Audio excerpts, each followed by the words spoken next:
guys, welcome back to my channel. Here I talk about relationship, marriage and faith. And if you are interested in such topics, please, this is the right place for you. Subscribe, click on the bell icon so you won't miss out on any video. And for those of you who have already subscribed, those of you sending messages, those of you who commented and liked my video, I really do appreciate. And most importantly, those of you who shared my video, I just want to thank you guys, and that the more you share, the more people view the video and the more people get blessed. So thank you all so much. So today I'll be taking a question, and this question is a follow-up of the video I did last week talking about 7 signs you are in an unhealthy relationship. So if you're watching this video and you have not watched the video I did last week, I would advise that you go watch the video before watching this one, so you have clarity on exactly what we are talking about. So I received a question from this cute couple, who wanted to know more about the things I discussed last week. So I'm here just to give my thoughts, and what I say here is not final. I'm not in any position to determine what you want to do in your relationship, your marriage. I'm just here to give my thoughts, and I really do hope that it helps someone out there to be better.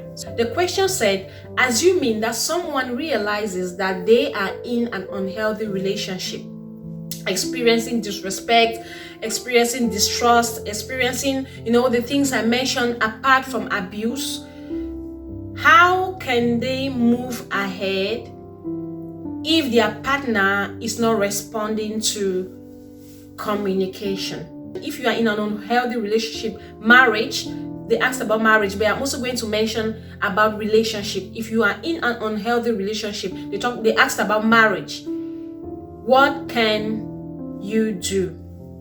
Okay, whatever thing I'm going to say, it's not me interfering in any relationship or marriage. It's just my thoughts. And if you find that I make sense, you can take it, and apply it and see how it works for you. If you find that it doesn't make sense, it's still okay. I'm just here to share my thoughts, hoping that someone will learn and it will bless someone. So that is just it. I'm going to start by saying that no one deserves to be in an unhealthy relationship. To be in an unhealthy relationship, marriage, it's like you're not living. Because marriage should be the place where you live your best life. Marriage should be the place where you experience growth, you experience everything that makes you. Marriage is the place where everything about you should be amplified, the best should be brought out, everything good should be built. It's not supposed to be a place where it's unhealthy, it's depressing, it's draining, it's everything. So everyone deserves to be in a happy relationship. You deserve it. I'm going to start by saying 2 things. There is relationship and there is marriage. So relationship is a situation where you are either in a boyfriend-girlfriend relationship where you are still at that first stage, or where you are engaged or you are courting the person with intentions of getting married. So that is summed up in relationship. And marriage is when you have already said I do. You've already decided to get into a covenant to stay together. So those are 2 different situations. So I'm going to answer this question based on these 2 different situations, and I'm going to start with relationship. If you are in a relationship and you find out that it's unhealthy for you, you find out that your partner is disrespectful, they are distrustful, they don't participate in the relationship, there is family interference, there are a lot of things that I mentioned last week in the video I did. Then in the situation where it's a relationship, you still have a time of grace. You do not have to stay in the relationship where there is no commitment. Commitment is supposed to be in marriage and not relationship. Relationship should be a phase where you figure out those things, and then you can move on so far as the things do not meet your standards. If I'm to advise such a person, or if I'm to say something, I will say that you have every right to leave. You don't owe your boyfriend any commitment. And when I say any commitment, it means the sense that when things are not going your way, when there is disrespect, when there is distrust, when there is a lot of tension that you find that you're not growing in the relationship, you don't owe your boyfriend or girlfriend any commitment. You do not have to stay. It's not a marriage, because I see many women stay in boyfriend and girlfriend relationship and do the things that they are supposed to do in marriage, and they do it in the relationship. You have the right to leave. If you are in a relationship and your partner is disrespectful to you, you can leave. You don't owe them anything. You still have your life. You're not committed to them. You have not made any vows, so you don't belong to them, and they don't belong to you. The only time that someone belongs to you is when it's in the marriage institution. If you are doing boyfriend and girlfriend, even if you have been engaged, you still have the space that you give between engagement and marriage is the time you have to figure out if this person is the right person for you. And everything is still conditional. It's based on if. So if you find out that the person is disrespectful, the person doesn't meet your standards, you find like you will not grow and be happy and be in a happy, healthy relationship with this person, I think like you are free to leave, because you don't owe them anything. You should even be happy that you found out at this relationship stage, because it gets more complicated when it's marriage. Because I see a lot of women stay in relationships, they get beaten, they get disrespected, they have all sorts of inhumane treatments, still in a boyfriend and girlfriend relationship, and they accept it and they stay in the relationship and they suffer. You do not have to. That is ignorance. If you do that, you're ignorant, because you are wasting your life. You can only suffer and sacrifice and compromise for someone that is committed to you, someone that has chosen you as to share their life, not someone that has not made any commitment. And you commit. Some people even go to the extent of committing abortion with boyfriend because they want to make them happy. They go ahead and allow them to beat their boyfriends, to beat them because they want to make them happy. If you're listening to me now and you are in an unhealthy relationship, my dear sister, you have the right to leave.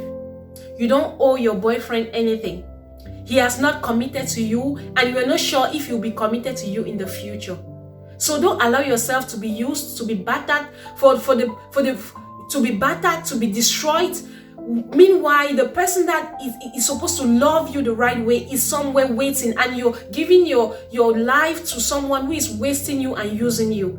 So I just thought that I should talk about this part. So that my answer to that question is that you don't have to stay if you're in a relationship. Don't go that far in a relationship. A relationship, you should give just a little. Don't give everything about you, So that's what I'm going to say if you are in a relationship. Now, let's talk about when you are in marriage. This is where it becomes complicated, because marriage, it's deeper. Marriage is very deep. Marriage is, even when people talk about divorce, do you know that there is an analysis that says that people who undergo divorce, it's so intense and it's so hurting that even when someone loses their spouse, because when you lose your spouse, it's like to death, God forbid. When you lose your spouse to death, God forbid, it's like that they are gone, they are never coming back. But when it's divorce, it's different. It's like that person is connected to you for the rest of your life. It's not easy. That's why most times people need help going through divorce. So when we talk about marriage, that is where it becomes complicated. How do you continue to be in an unhealthy relationship in marriage if communicating with your partner is difficult? the first thing to do is to have a respectful, honest, reasonable communication. I look at the adjectives I used: honest, respectful, and reasonable. It is really important, because sometimes we talk about as spouses not listening to us, but do we communicate? Because that's one thing I've understood, that in marriage, most especially for us women, that everything for us is emotional.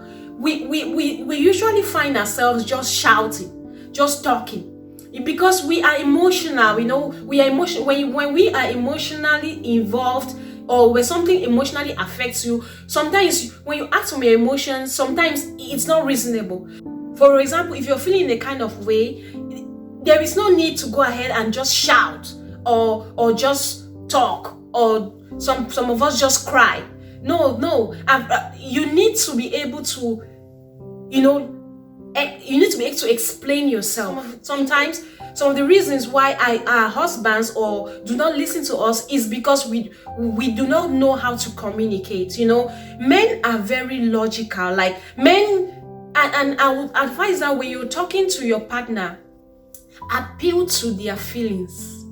Don't shout. Don't go ahead to say, some people say, oh, you are a useless man, disrespectful man, you will kill me today. All of those things, that is, and you say, I've been talking to him. No.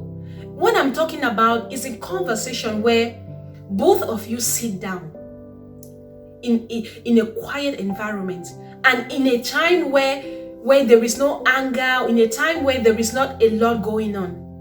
Both of you sit down and you tell your husband, okay, in this relationship, I want to tell you a lot of things that need to change. I want to tell you that you need to stop disrespecting me in this. This is how you disrespect me. When you do this, I feel disrespectful. When you do this, I feel disrespected.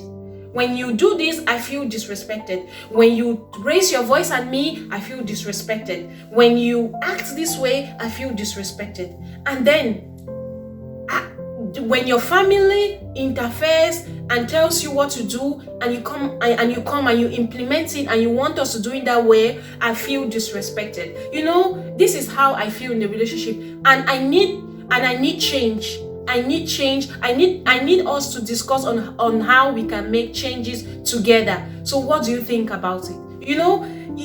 There should be like an effective communication where you are not blaming. There should not be no blame or pointing fingers. There should be like systematic analysis. Like, let me not be too scientific. But they should be reasonable. It should make sense, and it should reason. Your points should be outlined logically.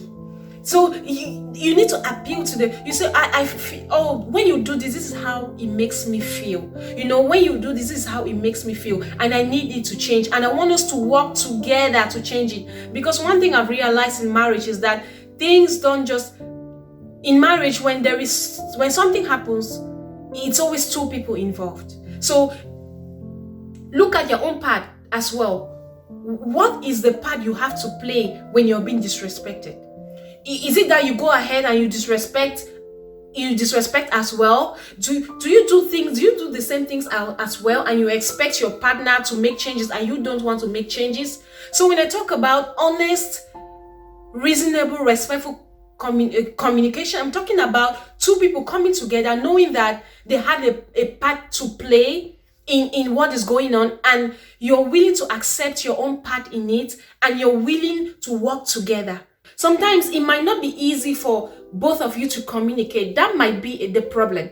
You cannot express the things you feel in that relationship. So that is a time that I will advise that if there is no skills, if there is no communication skills for the couple, then you guys can go ahead and look for a mediator. And that is where I'm going to talk about talking to your pastor. If you guys have a spiritual someone that can come in to listen and not be partial and teach you guys how to communicate, then that is when you need it. If you can afford marriage counseling, that is when you need it. If you have someone that you can go to, you guys should have someone that you can go to. That's why they always advise that when a woman is getting married, get married to a man who has an authority. Because when in times like this where there is no communication, where it's hard for you to communicate because you guys don't have the skills, that is when that authority comes in. After an effective, reasonable, respectful communication, there are two things involved: group A and group B. Group A will be the spouse, husband or wife, that they didn't do those things intentionally, that they are ready, that they love you, but they care about you, and they are ready to make changes, but they don't know how. So that is group A. Group B is the one who doesn't care, the one who takes you for granted, the one who doesn't know how to love, the one who doesn't give a damn what happens to you or what you think. The one who is selfish. So these are the two groups so you will either fall in one of these groups. So for group A, those who feel remorseful, who want to make changes, but they don't know how they can do it. Their attitude towards what you have expressed, it's positive. They want to make changes. That is different. You can go ahead now to find out, how can we make changes? Should we go see a pastor? That is when now the authority come in. That's when you guys have to seek for help. You can even take a course on how to communicate as a spouse. There are many courses online. Some of them are free. How to communicate as a spouse. Just things like that. You guys can take it together and work on it. Now, on the part where the other person doesn't just care, the person is selfish, they care only about themselves, they don't care what you think. Those kind of men who were groomed by mothers who didn't teach them how to respect someone. Nobody cared about them. They only cared about themselves. In that situation, it will really be difficult. I can't tell someone in that situation what to do, but how can someone live all of their life staying in a relationship where their personality, or where they are sad every day? There is constant disrespect, there is constant distrust, there is no compromise, there is no sacrifice, there is no love. It's difficult for someone to stay in that relationship. Even God the Father will not want his children to stay in a relationship where they are disrespected, where there is no great foundation for him to walk in them as his children. Even the Father will not want that for you.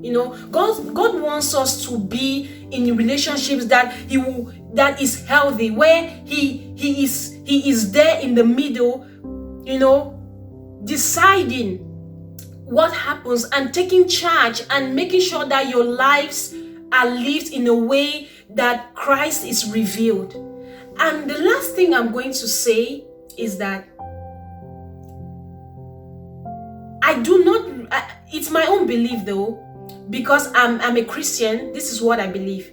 I do not feel like a marriage can effectively fulfill God's purpose without God being involved. For a marriage to be effective, for a marriage to be purposeful, for a marriage to be worthwhile, God has to be the boss. The father needs to be the head. The father needs to be the head of that marriage, because the Bible says that the man is the head of the woman, and God is the head of the man. So we have God, we have the man, and we have the woman.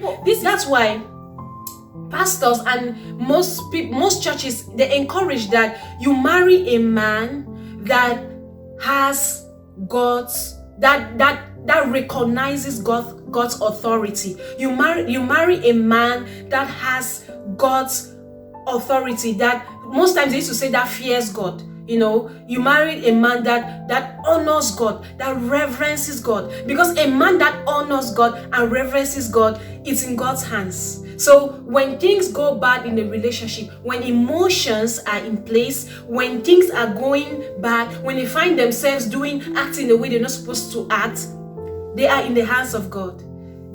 God can turn their hearts. The same for the wives. God can turn the hearts of the wife. So God is the only one that can truly transform your spouse. Because there are some people who've even gone to marriage counseling, who've done everything they can do, because God is not involved, because the father doesn't have a say, because they don't reverence God in the relationship. There is nothing he can do. So God is the one that can truly bring transformation in your spouse, whether it be your husband or your wife. The father is the one that can make you find purpose in your marriage. The father is the one that has the ability to change your spouse, to make them be the kind of person that you would love to share your life with. One thing I know is that in marriage, a marriage that is healthy and purposeful is a marriage where God works in the couples individually. God has to work in this husband and the wife individually in their hearts. He has to be able to work in their hearts, because it's not easy for two people to live together. And that's why almost every marriage now ends in divorce. Because marriage was not something that was just made from nowhere. Marriage was instituted by God, and only Him knows the secret. And only in Him you can find the secret of marriage. So if today you're facing a situation where you've done everything and there is nothing, or you have no hope, trust in the Father. Tell the Father, Father, I've come to my end. I can do nothing. I need you now to come in and just work us out, bring out the best in us. Don't give up on your marriage so easily without committing it to the Father. Don't give up on the Father. He wants you to have the best in that marriage. He wants you to have the best in that relationship. So trust in Him. Call on Him, and I'm really sure that He's going to come in and He's going to take charge of things. The Father never fails. So call on Him today. I hope that the little I explained today is going to help someone to be reassured in their marriage. It's going to help someone to have a healthy relationship. So this is what I had to share with you guys concerning the question that was asked. And I hope that I gave my part. Like I said, I'm not a marriage counselor. Neither am I here to tell you what to do in your relationship or marriage. I'm here just to give my thoughts, and I know that someone will learn a thing or two. Please don't forget that you can share my video with your friends. Don't forget that you can share my video with your friends, family, whoever you think will bless you. You can share it on Facebook, WhatsApp, anywhere you want to share, you can share it. So I really thank you guys for your support and your encouragement, and I know that we are going to continue to learn and grow. Thank you all so much. God bless you. Bye-bye.